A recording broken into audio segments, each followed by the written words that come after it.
Hey folks, welcome to another review with yours truly, Sam Healey. Today we're going to take a look at this guy right here, the 8-bit box coming out from Iello. And basically it has 3 different games in it that all have their own rule sets. And it can play anywhere from 2 to 6 players, depending on what game you're playing.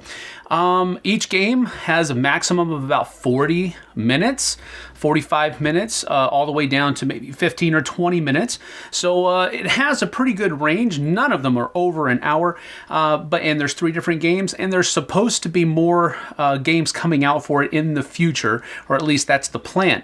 So let's get down to the table. I'll show you how it works, and then we'll come back with some final thoughts in just a few moments.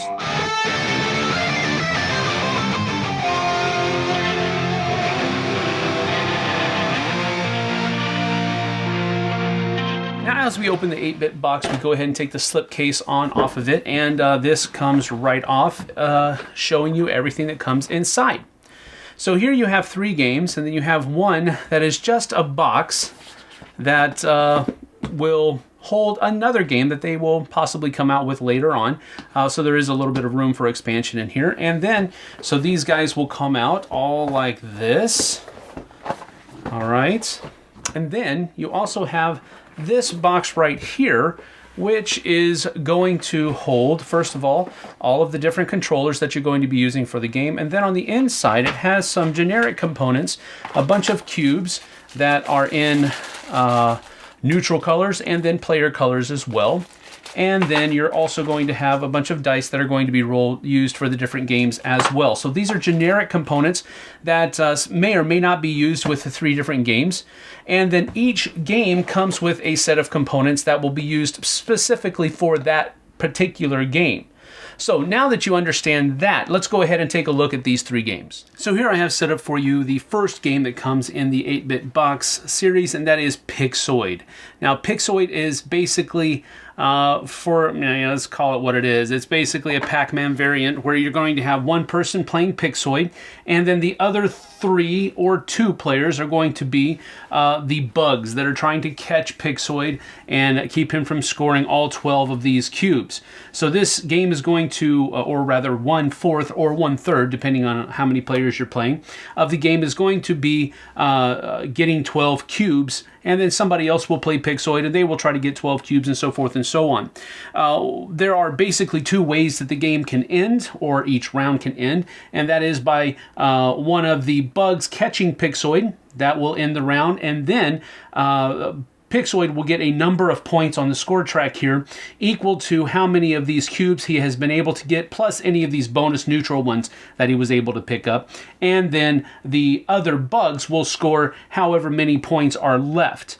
And then they will go through the same process of playing the game for another round until everybody has had the chance to be Pixoid at least once, and then whoever has the most points is the winner. Now, there is an alternate game mode where you can just play one round where it is a 1 versus all game, and Pixoid is just simply trying to get all 12 cubes, and if he does, he wins. If he doesn't, the bugs win. So that's another way that you can play as well. But generally speaking, this board is set up in such a way where the track is pieced together on the outside, and then all of these boards are actually double-sided, and so there is some replayability there, and you just put them inside the track to provide a little bit of a barrier there, and then each person on their corner will take the red spot in their tile, like so. And then all of these bonus neutral cubes are placed wherever these little square markers are on the board. And those represent neutral cubes. So each round of the game is going to be where a person is going to take their controller and they're going to choose one of the cardinal directions, up, down, well, I guess you could say north, south, east, or west. Not any of these black arrows, only the white arrows. And then they'll also choose a number of spaces that their Pixoid or Ghost is going to, I'm sorry, not Ghost, Bug, is going to move along these tracks. So each one of these little divots here, not circles, are going to be 1 movement point. So red here is probably going to do something like what this move actually is. He's going to move that way 1, and that would be like so. Okay, and so now once everybody has chosen the directions, everybody flips over like so and shows what direction they're going to move in, and then Pixoid always moves first. So Pixoid is going to move this way 1, just like that. And then everybody else can move simultaneously because it doesn't really matter. This person, oh yeah, this person's going to move this way 1. And then blue over here is going to move down 1. And yellow over here is going to move, let's see, up 1, like this.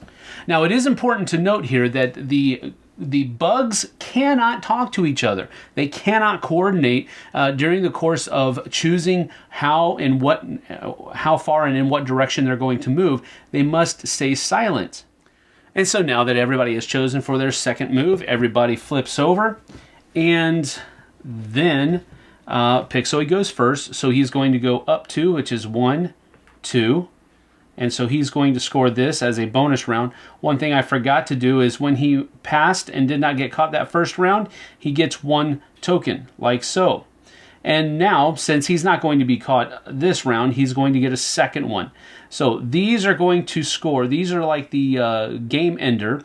And then these are bonus points that are going to be scored as well. So any of these bonus ones that he picks up will be bonus points for him at the end of the round. And so that's how the game basically continues, with the bugs not talking to each other, not coordinating their movements at all. But they're trying to catch Pixoid, and Pixoid is trying to elude them and get as many of these bonus cubes as possible, but really his main focus here is trying to get all 12 of these. He's trying to last 12 rounds without getting caught. And then once he has finished, another person plays Pixoid. Once everybody has played Pixoid once, whoever has the most points is the winner. So here I have a 4-player game of Outspeed set up for you. This is the second game that comes in the 8-bit box, and it can play from 3 to 6 players, 8 and up, and it takes about 30 minutes to play for each game. Now, what this is a racing game, as you could probably deduce by how the board is set up. You have the track that is set here. These are different course tiles, of which there are 12, and so they are numbered 1 to 12, so you can do them in sequential order, or I imagine you could also just shuffle them up and do them randomly to provide a little bit of replayability here. But they are double-sided. This is for a 3 to 4 player game, and then the other side is for a 5 to 6 player game. So there is that. There are 4 finish course tiles, of which you'll shuffle and choose one of them to go at the bottom of the deck, like this, and that provides your course. Now, each card has a number of things on them. First of all, it has 3 choices up at the top. Sometimes one of the choices is blacked out, which means that you cannot choose that one. But you can choose this. In other words, you would follow this column of actions, or you could choose B, beta or delta, and you would follow that column of choices or things that happen during your turn. And so now once everybody has chosen which choice they're going to carry out, we're going to flip everything over, and it resolves like so. So if you went D, you're going to have to first of all pay a number of energy equal to how many people chose B.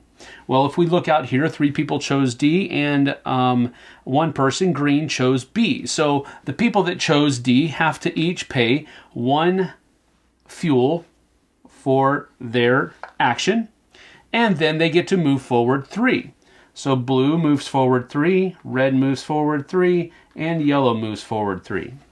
Now, green over here chose B, which means that you simply just take a bonus boost tile, and some of these boost tiles do different things. So this one, for example, gives you +1 movement on your turn. This one gives you +2 fuel, along with this one, another +1 movement. You have blockades or force fields, and you can drop this in your zone, and if somebody is trying to move through that zone, as soon as they enter, they have to stop, those types of things. Here you have a blown instrument, which is -2, and then it tells you you can play it on the person that's directly in front of you. So there's a number of different things that you can do here. This one is -2, -3. So if you're the guy back here, you can play -2 on some people that are right in front of you, and the person that's in first place, you can do a -3 or something like that. So these bonus tiles or boost tiles can do a number of different things.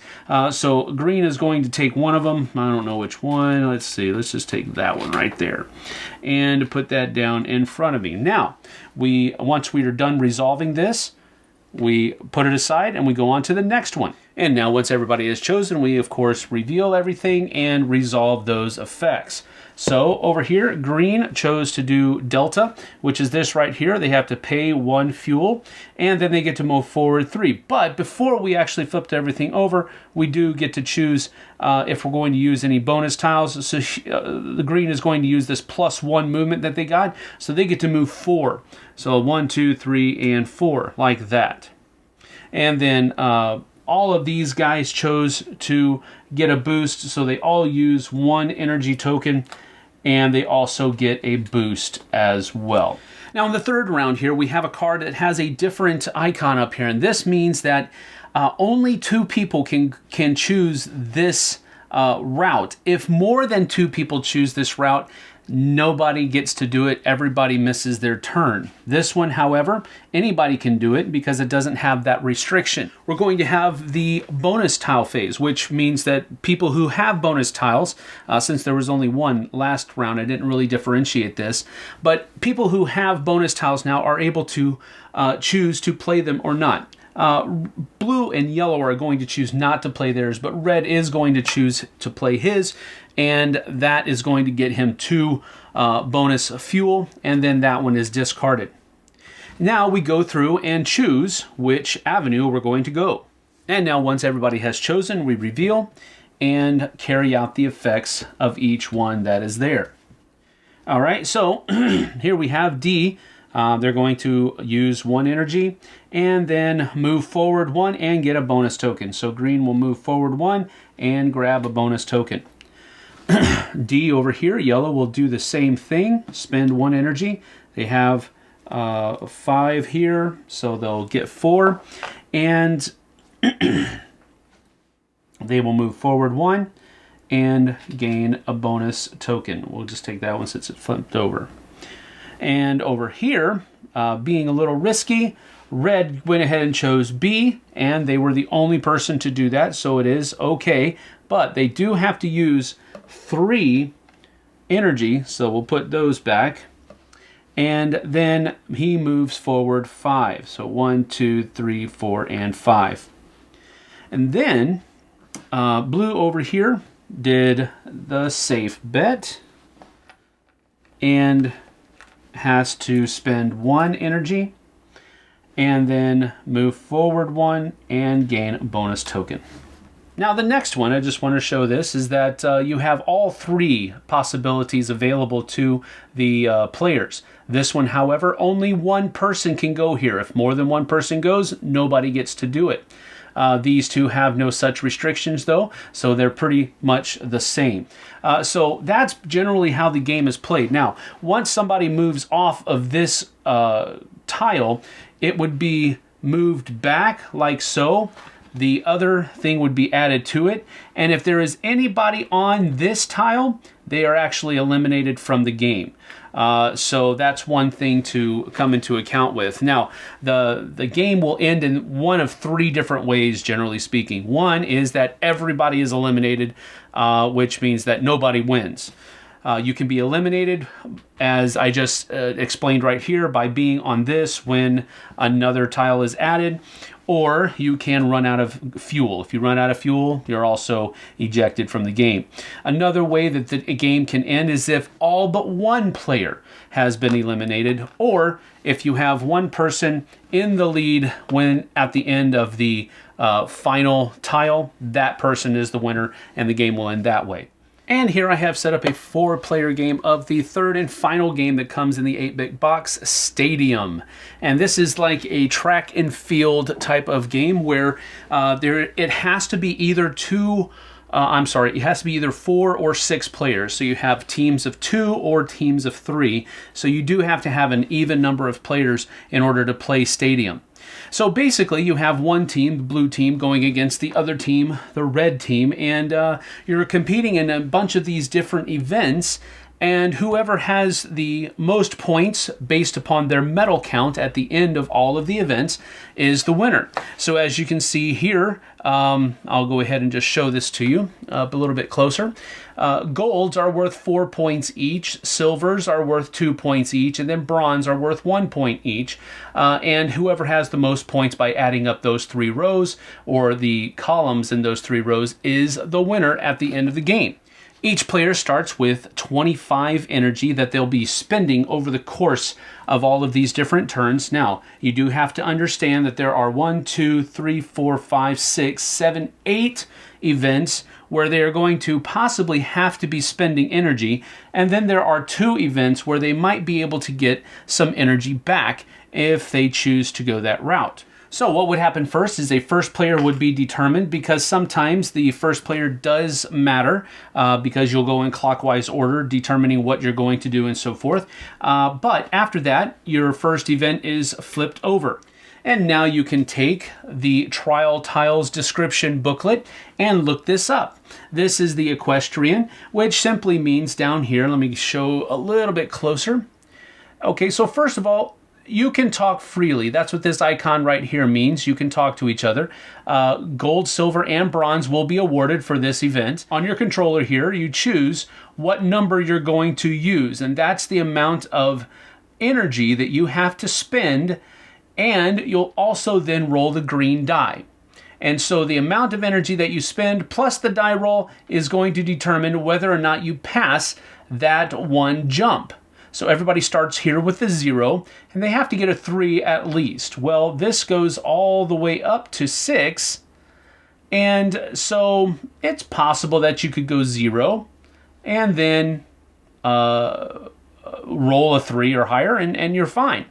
But maybe you'll choose to go 2 so that you only have to roll a 1. Well, see, I didn't even mean to do that. So let's say green over here would have to spend 2 energy because that's how much they did, and then they would be able to pass this and go on to the next one, and then everybody else would have to do that. Whoever gets the furthest will get the gold, whoever gets second highest gets the silver, third highest bronze. After that event, we could move on to the next one, and this is the pole vault, it looks like, and this is a pretty simple one here.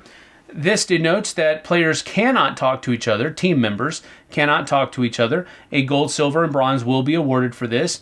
And now you have to choose with your controller either the triangle, which means you're going to spend a number of energy, which denotes how high you go, or you can simply sit out and not do anything if you choose the C action or the moon symbol.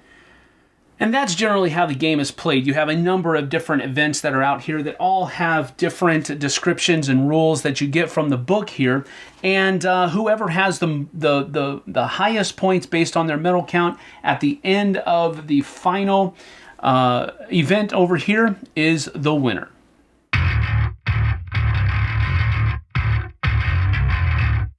Okay, so first of all, we're going to talk about Pixoid here. Now, Pixoid is a game that is not Pac-Man, although it definitely has some callbacks and some definite nostalgia factor going on with it that makes you think about Pac-Man.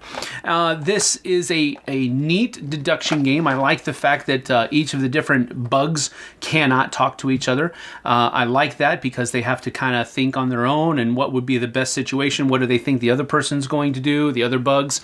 Where do they think the Pixoid is going to go, all of this different stuff. And I thought that the scoring mechanism was also pretty interesting as well. So I did enjoy this one a lot. This is the easiest and probably the quickest out of all of the games, but it was very fun and I enjoyed it a lot. The second game that we went over today was Outspeed, and this is the racing game for the box, and I really enjoyed this one as well. Now I had, I guess you could say, less fun with this, because this has a pretty high take that mechanism working in it, especially with those bonus action tiles that you can win throughout the course of the game. And then when you use it on somebody, some of them are going to help you move extra space or get more energy, but a lot of them are hurting other people, pulling them back out of the front or making it to where they can't progress further than a certain spot during their turn and that type of thing. So it has a pretty strong take that element to it, and I wasn't too keen on that. But again, it's a very fast game, so it's over quickly, and it didn't bother me that much, but it was there in the back of my mind. And then finally, Stadium is by far the longest game that comes in the box, and it is the one that requires the most effort, I guess you could say, because you do have to have an even number of players, either 4 or 6 players, so that you have 2 teams of 2 or 3. So there is that. It's probably the hardest one to get to the table, but it does offer, I think, the most I guess you could say cranial gymnastics that has to go on here. There's a lot of different ways to outthink your opponent or outthink yourself, trying to outthink your opponent, that type of stuff. And you can kind of work yourself into a hole really easily by overspending your energy, which is really the economy of the game. You do have to watch and be careful so that you have something to draw on through as many of the different activities or events as you possibly can. But I have seen that if you run out of energy, or if at least one person on your team runs out of energy, it does help hurt your team a lot. So if you can correctly economize that energy being spent throughout the course of the different events, you have a good chance at winning. But this was enjoyable. It reminded me of that old Olympics game that you sat there and to run like this, and your hands like cramp up and that type of stuff. That is the game that this reminds me of, and it does a good job with all of the different events. I like the diversity that it has between the different events. None of them really feel the same, which I think having a game like this is in danger of. You have all these different events and you're just doing basically the same thing, just in a different way. Well, it didn't feel that way. So that's that for Stadium. Now, having said all of that, we're going to get into the pros and cons of the box in general. All right. So first of all, the first pro that comes to my mind is that you get 3 different games in here that all feel very different. They don't play the same, really. There is enough aesthetic feel to each of them where it's not just this blob of different components that are out on the board and we're manipulating them in different ways. It didn't feel like that for these 3 games, which is really cool, because that's one of the things that I didn't like so much about 504, which has a similar concept, although way out in left field concept, where you use the same components for all of these different games. Well, you use many of the same components for these 3 different games, and that's one of the things that I liked about it. First of all, this set of components here, these are really good components. I like these a lot. I like the controllers, and I like how easily they move. You don't have to put them together when they come in the box, so that's another plus. And how you use some but not all of it for each of the different games, and I think maybe that's part of why it doesn't feel the same, because you're not using the same things all the time. You're using this one on this game, or this one and this one for the other game, and that helped it not feel samey. These cubes, while they are just cubes, they're very cool plasticky cubes. They're not wooden or anything like that. So they're durable. They're going to stand up to the test of time, I think. And of course, these dice, I like rounded corners dice, and they're all custom dice, and they're used in different ways throughout the course of the game. So these components are all really nice and well done. However, in the game sets is not what I would have wanted. These components are good. Inside the individual games, the components were really chintzy and not really indicative of what Iello is usually going to put out, which is another reason why I guess I'm highlighting that here, but we'll talk about that later on. Another pro is the expansion ability that is inherent in a system like this, that uses the same basic components for most of it, but then each one can be added to it. That is what I really think I'm going to enjoy. I hope that they are able to continue in this, because there's a slew of games from the 80s that they could pull from that would just fit right into this line. So that's another plus, I think. The expansions that are going to come out, I think that's going to really help the diversity of this system. Now, finally, the cons, I've already talked about one of them. Component quality is really lackluster inside these boxes. Stadium wasn't that bad because it's just tiles for the most part. So the cardboard is still thin in these, but because they're larger and a little bit more sturdy that way, it wasn't as bad. However, Outspeed, the different cars, as you saw, were actually two pieces that kind of fit together, and they were supposed to be pre-cut so that they folded in a specific way, but some of them weren't. So that was an unfortunate thing. Otherwise, the course tiles were good. The bonus tiles were good as well. So there's nothing really difficult there. The score track in Pixeloid, though, is probably not going to last much longer. That's how the corners of how all of the different score track pieces fit together are really sharp, and some of them are already starting to bend up a little bit, and that's with that's with being careful as we set up and tear down the game. So I don't think the score track is going to last much longer, but the tiles being double-sided, that's also good as well. So the component quality is really lackluster. This might be Iello and the standard to which I'm used to singing components from Iello. That might be part of it, but I think these could have been done a little bit better because there's plenty of room in the box to hold them. Could have made the cardboard a little bit thicker. Another con of the game, I guess, from a certain point of view, is the fact that these games are so different. They're going to each appeal to different groups of people, so you might find yourself often pulling this game out and just using one of them, depending on the group of people that you have. And while I don't necessarily mean that as a con, maybe it isn't a con. Maybe you think, hey, that's great. I don't know. I could see it where you're just going to use one and then put it away, and then bring it out another time and use a different one of the games and then put it away. I don't see people pulling this out and playing all three games all the time. Maybe that's a bad thing. Maybe it isn't. I don't know. I kind of saw it as a little bit of a bad thing. So it's a light con, but that's about it. So with all that having been said, I think this is a great product. I wish that the components could have been used and implemented a little bit easier and a little bit better. But overall, it's a great system of games, and I'm looking forward to seeing what is going to come down the pike later on for as far as more game expansions for the system. I'm going to give this a 7 out of 10. I did enjoy it a lot. I think it's a great system, and I'm looking forward to seeing what else comes out for it. So that's it from me for 8-Bit Box, a 7 out of 10. We'll see you guys and gals on the flip side. Take care now.